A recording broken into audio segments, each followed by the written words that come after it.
Assalamualaikum warahmatullahi wabarakatuh. Kembali lagi bersama saya dengan Baringan Al-Abram B. Pada video kali ini kita akan bercerita tentang seorang wanita yang membalaskan dendam atas kematian suaminya, yaitu dengan cara membantai bahkan ribuan orang.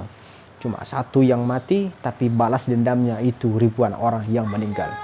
Makanya kalau kita itu mau membunuh, jangan membunuh orang yang tidak tepat, tapi bunuhlah orang yang tepat. Saya bukan menyuruh ya, tapi saya hanya menyarankan saja. Jadi ceritanya begini, seorang penguasa tentu dia itu menginginkan warganya untuk membayar upeti. Kalau sekarang ya seorang presiden, seorang menteri-menterinya itu mewajibkan warganya untuk membayarkan pajak. Pada waktu itu juga mereka itu dia itu mewajibkan untuk membayarkan upeti kepada penguasa, kepada istana. Nah, pada waktu itu ada satu daerah namanya Derplian. Derplian ini daerah kekuasaannya, masih daerah kekuasaannya, dan dia pergi ke sana dengan membawa pasukan. Sampai di sana dia pun meminta upeti kepada warga. Akhirnya mereka pun mengasih upeti tersebut. Tapi setelah dikumpulkan oleh seorang Igor penguasa tersebut, ini nggak cukup. Ini kurang banyak. Jadi pada esokan harinya dia pun pergi lagi ke sana, tapi dia itu nggak membawa pasukan yang banyak. Ternyata pas mereka sampai di sana, dia itu ditangkap dan dia pun dibunuh dengan cara tubuhnya itu disobek oleh orang Derplian. Kenapa mereka bunuh? Ternyata bukan karena ingin membunuh saja, tapi karena mereka menginginkan mereka menginginkan istri daripada seorang Igor yang sangat cantik, yaitu Olga. Nah, mereka berpikir, ini kekuasaan Igor ini nggak akan lama nih, pasti berada pada tangan kita. Jadi mereka itu kayak pemberontak lah. Ini pasti berada di bawah tangan kita lagi nih. Mereka itu nggak bakal melakukan apa-apa. Itu kan istrinya tuh Olga itu kan nggak bakal melakukan apa-apa. Begitu pikiran orang Derplian kepada Olga ataupun pihak istana pada waktu itu. Tapi apakah seperti itu? Tentunya tidak, bertolak belakang dengan apa yang mereka pikirkan. Jadi seorang pangeran Mal yang membunuh Igor ini menginginkan istrinya ini dinikahi. Dia ingin menikahinya, itu Olga. Nah, dia itu berpikir Olga ini pasti mau dong saya nikahi. Oke. Pada waktu besoknya mereka pun mengirim negosiator.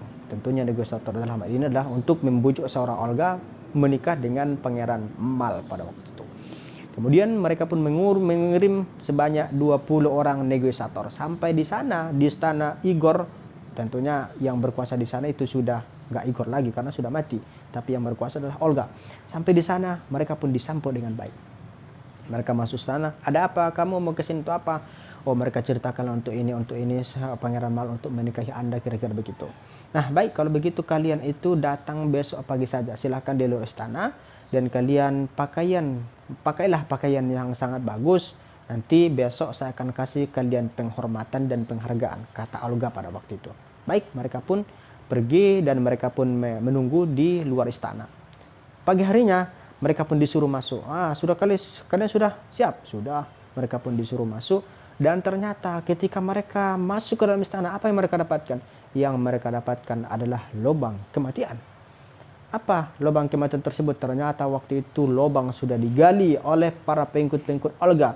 Dan dia pun menyuruh masuk ke dalam lubang tersebut. Tentunya mereka itu mengira, ini ada apa? Oh, kok disuruh masuk pula ke dalam lubang. Mereka mengira ini sebuah penghormatan. Ternyata setelah mereka masuk ke dalam lubang dan lubang tersebut pun ditutup ditutup dengan ditimbun dengan tanah, dan mereka pun mati di dalam sana. Nah, orang-orang Derplian pada waktu itu belum tahu para utusan negosiatornya itu ini ternyata sudah dibunuh. Mereka nggak tahu. Akhirnya Olga mengirim utusan lagi kepada negeri Derplian seberangnya. Dia pun mengatakan, orang Derplian, dia mengatakan kepada utusannya supaya orang Derplian ini mengutus orang-orang terbaik dari mereka. Oh, baik. Mereka mengira ini pasti negosiator kita ini sudah berhasil nih. Pasti akan membuat acara pernikahan nih. Jadi dikirimlah orang-orang terbaik kepada istana. Nah, sampai di sana apa yang mereka dapatkan? Mereka pun mendapatkan penghormatan, kata Olga. Apakah mereka mendapatkan penghormatan? Ternyata tidak. Dia menyuruh mereka mandi. Sebelum kalian mendapatkan penghormatan, kalian harus mandi dulu, kata Olga, kata ratu pada waktu itu. Mereka pun masuk ke dalam kamar mandi, tapi setelah masuk ke dalam kamar mandi, mereka pun dikunci dan dibakar hidup hidup, dan akhirnya mereka pun menghembuskan napas terakhir. Nah, dua ini sudah terjebak, mereka sudah tertipu, dan orang-orang Drevlian belum tahu. Mereka belum tahu kalau Olga sudah membunuh orang-orang ini. Jadi ada permintaan ketiga lagi. Apa?